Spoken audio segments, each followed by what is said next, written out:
রান্নার তেল বারবার ব্যবহার করলে অর্থাৎ পোড়া তেল ব্যবহার করলে হতে পারে cancer, fatty liver, heart attack. হোটেলগুলোতে এবং বিভিন্ন ফাস্টফুডের দোকানে ভাজা পোড়ার কাজে একই তেলকেই বারবার ব্যবহার করা হয়। এই পোড়া তেলে ভাজা খাবার আপনার জন্য কতটা ঝুঁকিপূর্ণ সেটা আপনি চিন্তাও করতে পারবেন। এ বিষয়ে বিস্তারিত জানতে পারবেন এই ভিডিওতে। আমি সৌরভ ইসলাম সাগর, এমবিবিএস ফাইনাল ইয়ার। রান্না করার তেলকে বারবার উচ্চ তাপে ফুটানো হলে সেখানে ট্রান্স ফ্যাট তৈরি হয়। এই ট্রান্স ফ্যাট আমাদের রক্তের যে ভালো কোলেস্টেরল, হাই ডেন্সিটি লিপোপ্রোটিন, এটাকে কমিয়ে দেয় এবং খারাপ কোলেস্টেরল, লো ডেন্সিটি লিপোপ্রোটিনটাকে বাড়িয়ে দেয়, যার ফলে আমাদের রক্তনালীতে চর্বি জমতে শুরু করে, অর্থাৎ অ্যাথেরোস্ক্লেরোসিস হয় এবং আমাদের রক্তনালীটা আস্তে আস্তে সরু হয়ে যায়, অর্থাৎ ন্যারো হয়ে যায় এবং আমাদের হৃৎপিণ্ডের পর্যাপ্ত পরিমাণে রক্ত সরবরাহ করতে পারে না, ফলে সেখানে হার্ট অ্যাটাকের ঝুঁকি অনেক গুণ বেড়ে যায়।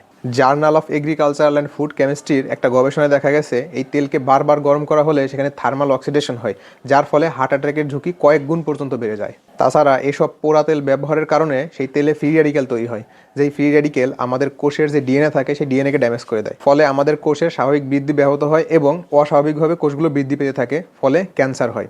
বিশেষ করে কোলন ক্যান্সার, লিভারের ক্যান্সার এবং পেটের বিভিন্ন ক্যান্সারের সাথে এটার সরাসরি সম্পর্ক পাওয়া গেছে। তেলকে বারবার ফোটানো হলে পলিসাইক্লিক অ্যারোমেটিক হাইড্রোকার্বন তৈরি হয়, যেটা একটা কার্সিনোজেনিক পদার্থ, অর্থাৎ এইটা আমাদের শরীরে ক্যান্সার তৈরি করতে পারে। বারবার ব্যবহার করলে সেই তেলে অ্যাক্রোলিন নামক বিষাক্ত পদার্থ তৈরি হয়, যেটা আমাদের লিভারে প্রদাহ করে, অর্থাৎ ইনফ্লামেশন করে, যেটা ফ্যাটি লিভারের কারণ হতে পারে। আপনি যদি কোনো হোটেলে বা রাস্তার পাশের কোনো দোকানে গিয়ে দেখেন সেখানে যে তেলে এটা ভাজা হচ্ছে সেই তেলটা সম্পূর্ণ কালো এবং তেলের ওপর দিয়ে ধোঁয়া উঠতেছে, তাহলে বুঝবেন এই তেলে অলরেডি অক্সিডেশন হয়ে গেছে, অর্থাৎ এইটা একটা বিষাক্ত পদার্থ।